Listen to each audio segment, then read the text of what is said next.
Hey there. My name's Ava, and if you had told me a couple of years ago that I'd be where I am now, I would have laughed you out of the room. Back then, I was all about chasing stories, living off caffeine, and making my mark in the world of journalism. PR was just a blip on my radar, something I thought I'd never touch. Life's funny that way, huh? This story really kicks off on what I thought was just another Tuesday.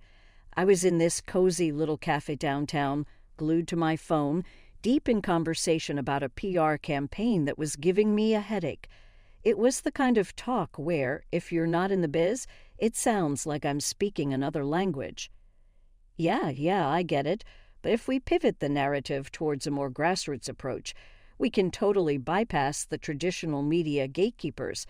I remember saying, probably a bit louder than necessary, I've always had a voice that carries. And there's this guy sitting all by himself at the next table. Couldn't have been more than 30, dressed casual but neat. He's got this look on his face like he's trying to solve a puzzle, but missing half the pieces. I wrap up the call, let out a long sigh, and that's when I notice him staring. Not in a creepy way, more bewildered than anything. What? Never heard a woman talk shop before. I shot at him, half annoyed, half amused. He just blinks, then breaks into this easy, disarming grin. Actually, I was trying to figure out what language you were speaking. Sounded like English, but I couldn't make head or tail of it. I couldn't help but laugh. It's called PR speak. It's English, but for masochists who like their jobs a little too much. He chuckles, slides his chair a bit closer. Ethan, he introduces himself, offering a hand. Ava, I reply, shaking his hand. His grip's firm, honest. So, Ava, you always talk about work like it's some kind of secret society. He teases, taking a sip of his coffee. Only when it scares the normals away, I quip back. We both laugh, and just like that, the ice isn't just broken, it's shattered. Ethan's got a way of making you feel like you're the only two people in the room. He listens like the words you're saying are the most important thing in the world. We talked about everything and nothing.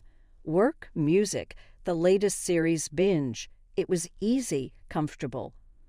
Before I knew it, hours had passed. He's telling me about his job as a plumbing wholesale manager, which honestly I didn't even know was a thing. But he talks about it with this passion, this genuine love for something so mundane. It was refreshing. You actually enjoy talking about pipes and fittings? I asked, raising an eyebrow. As much as you enjoy pivoting narratives, he shoots back, and we're in stitches again. By the time we part ways, it's late. The cafe staff are politely but pointedly stacking chairs on tables around us. Ethan scribbles his number on a napkin, slides it across the table. Call me, maybe, he says, a playful challenge in his eyes. Maybe, I mimic, tucking the napkin into my purse. Walking home, I couldn't shake the grin off my face. Little did I know that random Tuesday in a random cafe would lead me here. Ethan and I, we clicked. It wasn't just attraction. It was like finding a piece of yourself you didn't know was missing. Fast forward a bit, and Ethan and I are knee-deep in what can only be described as the chaos of wedding planning. If you've never planned a wedding, let me tell you, it's like trying to juggle cats. And not just any cats, but cats that are on fire and extremely opinionated about floral arrangements and seating charts. I don't get it, Ethan said one evening, scratching his head as we looked over our ever-growing guest list. I thought you'd be all about having a big blowout wedding. You know, the kind where you need to hire a second city just to fit all the guests. I laughed, tossing another crumpled-up version of the guest list into the bin. No, that's not me. I've always dreamed of something small, you know, just us, our families, and a handful of friends. I don't need a circus, just something real, something us. Ethan looked at me, a mix of surprise and admiration in his eyes. You're full of surprises, Ava. All right, let's do it your way. But we're not skimping on the cake. Deal, I agreed, And just like that, our modest wedding plans were in motion. The day itself was a blur of laughter, happy tears, and way too much cake. Ethan was right about not skimping on that. Our families and a few close friends gathered in this quaint little venue we found. It was nothing fancy, but it was perfect for us. Ethan's mom, Sylvia, was there, of course. She was hard to read, always had been, but today she seemed, well, if not exactly thrilled, at least not openly hostile to the whole affair. "You sure you don't want a bigger do, dear?" Sylvia asked me as we were getting ready. Her tone was somewhere between concerned and condescending, a skill I reckon she perfected over the years. "Ethan and I are sure, Sylvia. We wanted it to be intimate, just the people who matter most to us," I replied, keeping my voice steady and friendly. Was all she said, but she left it at that. I considered it a win. The ceremony was short and sweet.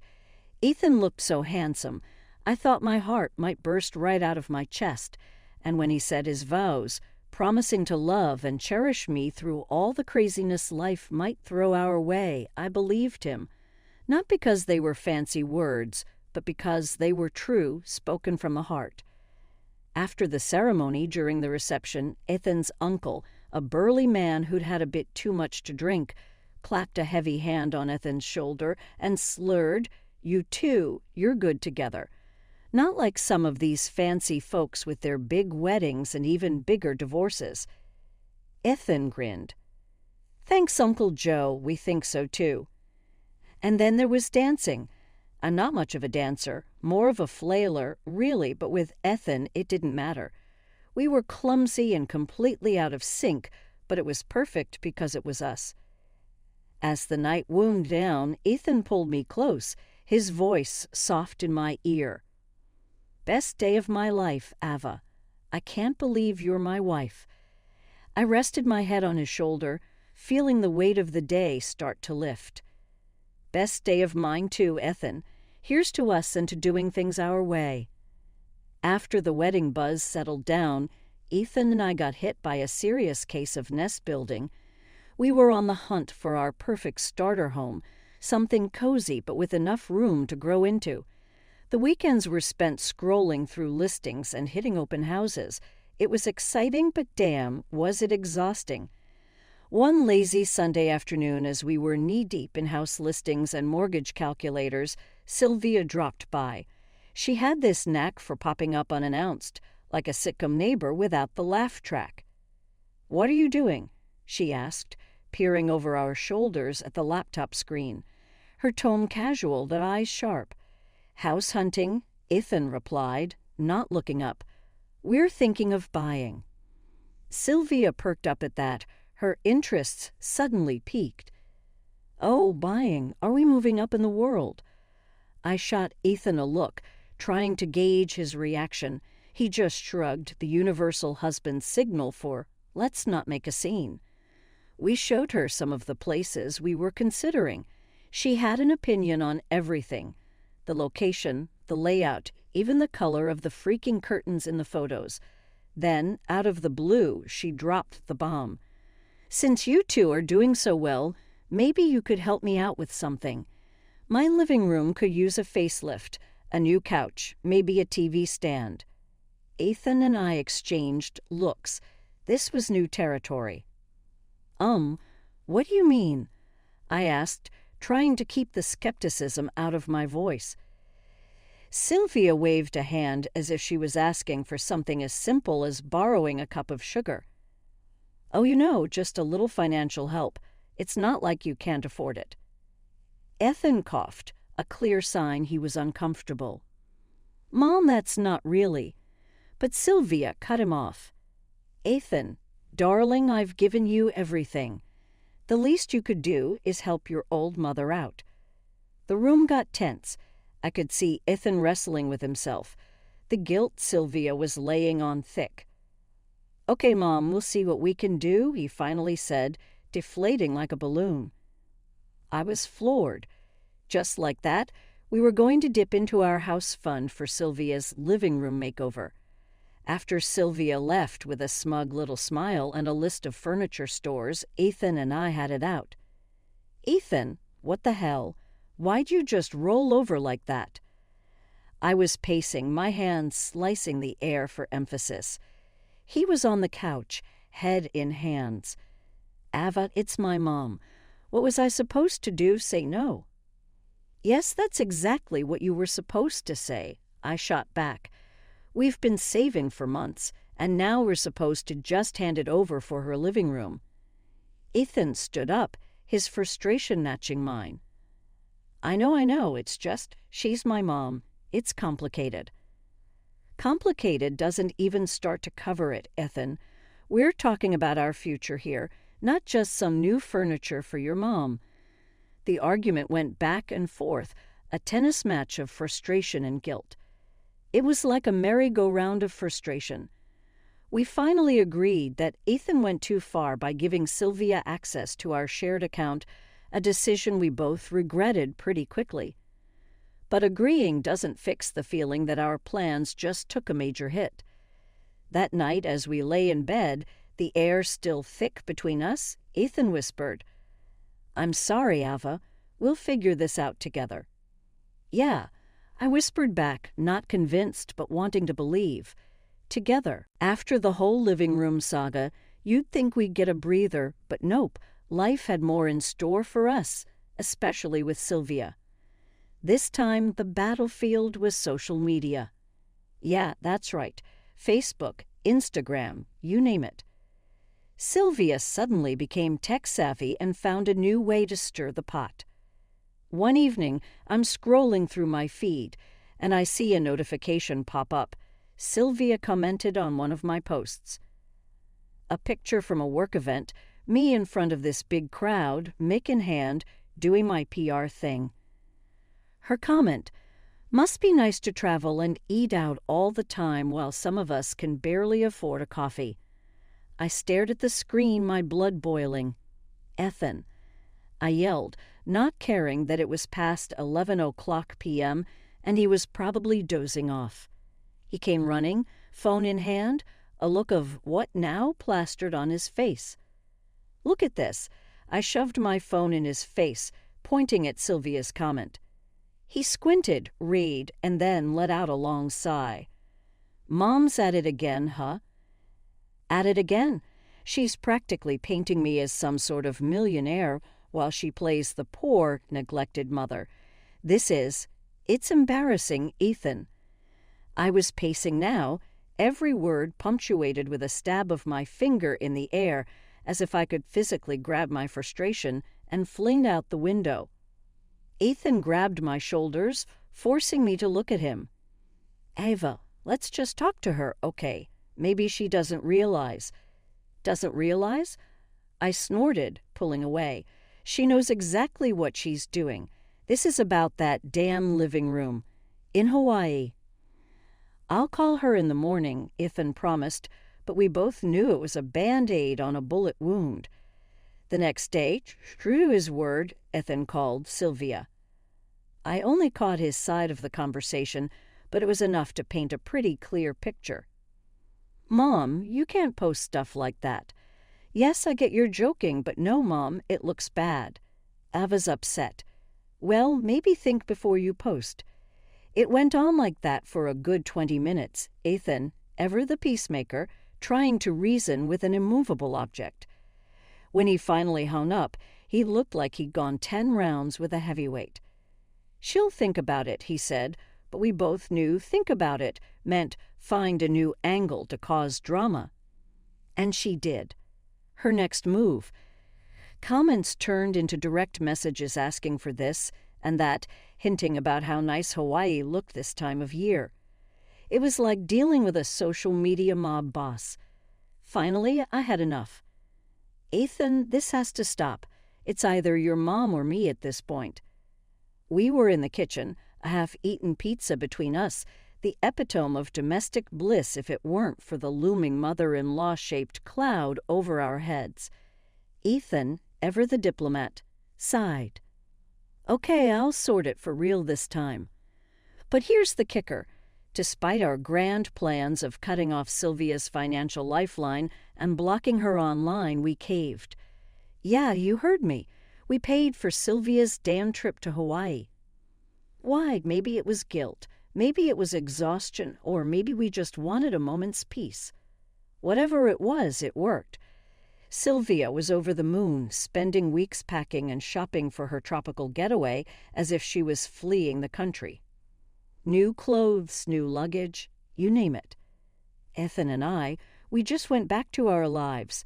Me to my work, him to his, both of us trying not to think about the dent in our savings after Sylvia's trip from Hawaii.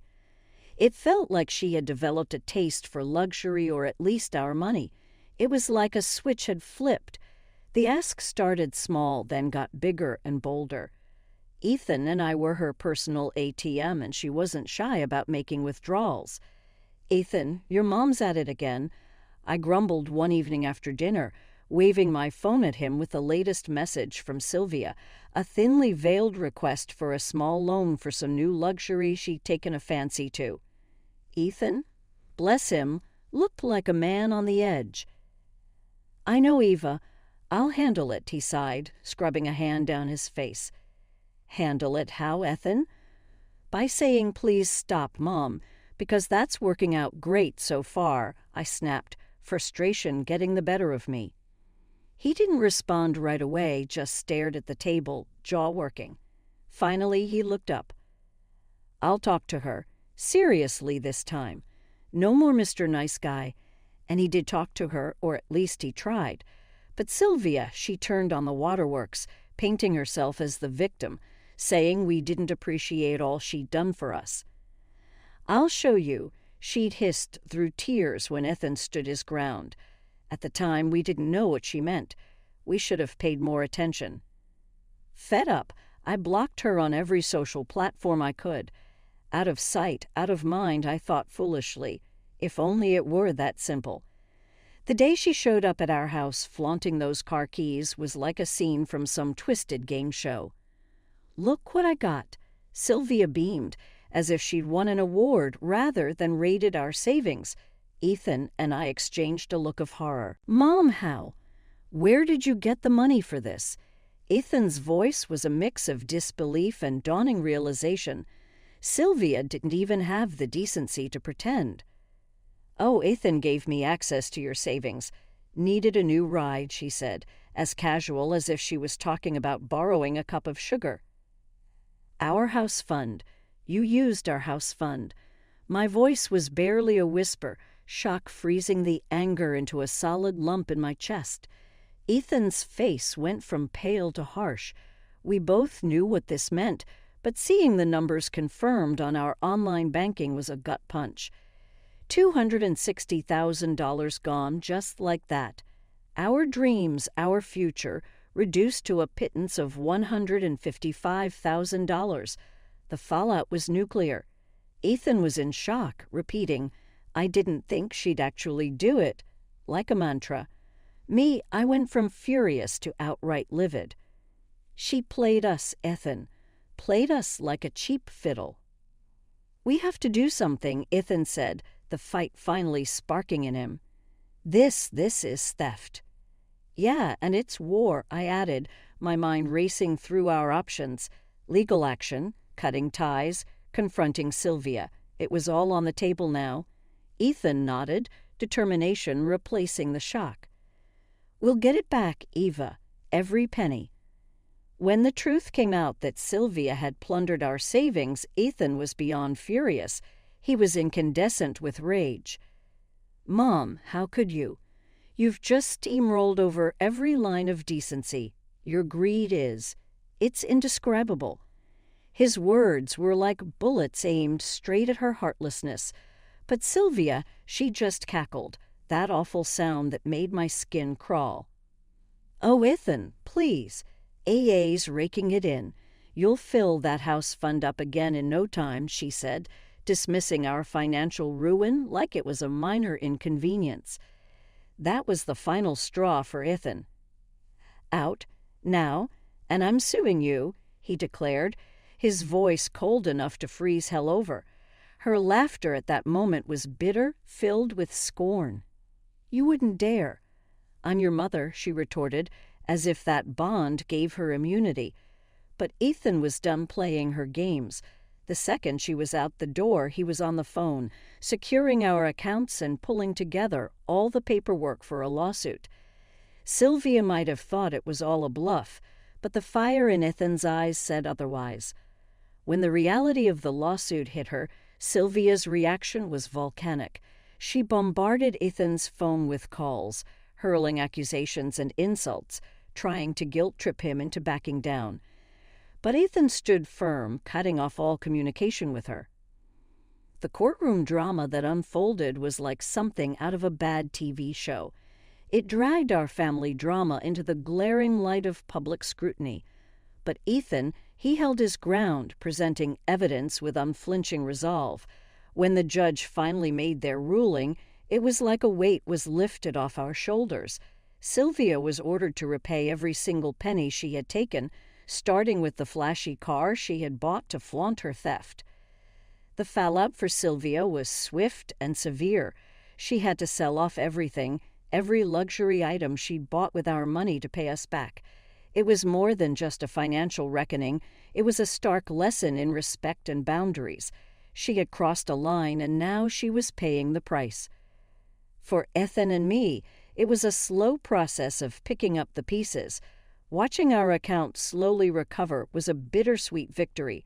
It was a harsh reminder of the ordeal we'd been through, but it also brought a sense of closure. It felt like finally we might be able to move forward, to rebuild our dreams on our terms, without the shadow of Sylvia's greed looming over us. After the whole legal mess with Sylvia, Ethan, and I finally got to buy our dream house. It was small but beautiful, exactly what we'd been hoping for. I remember walking through each room over and over, still half in disbelief. After everything, our dream was real. We had our home. We decided to throw a housewarming party, even though the place was pretty much a big empty box. No furniture, nothing. But that didn't stop us. Our friends came over, and we just embraced the emptiness, sat on the floor, spread out some snacks and drinks, and had ourselves an Oriental-style housewarming. It was different, kind of funny, but amazing. Laughing and sharing stories on the bare floor, it hit me how much we'd gone through to get here. This empty house wasn't just a space, it was a testament to our resilience, our fight for a future we wanted. Sure, it was unconventional, but it was ours. And in that moment, with our friends around us, it felt like the fullest, richest place in the world. "Hey, this might not be the fanciest housewarming," I said, looking around at our friends, "but it's definitely the most memorable." Ethan caught my eye and grinned. "Who needs furniture when you've got good company?" Right through the grapevine, those chats over fences or quick exchanges in the grocery store, we heard about Sylvia's latest chapter. It turned out the consequences of her actions ran deeper than just our drama. Banks and credit companies, tired of waiting, had come knocking. She was drowning in debt, the kind that swallows you whole. Eventually, she was forced to sell her house, the one she filled with all those ill-gotten gains, and move into a modest apartment on the city's outskirts. "Ethan, you hear about your mom?" I asked one evening, the news still fresh on my mind. He sighed, a deep, weary sound. "Yeah, I did. Can't say I'm surprised." But his voice trailed off, lost in the complex web of emotions that comes with family. Part of me hoped this would be a wake-up call for Sylvia, a harsh lesson in responsibility and consequence. Maybe now she'll learn right about managing money, thinking ahead. Ethan just shook his head, looking out the window.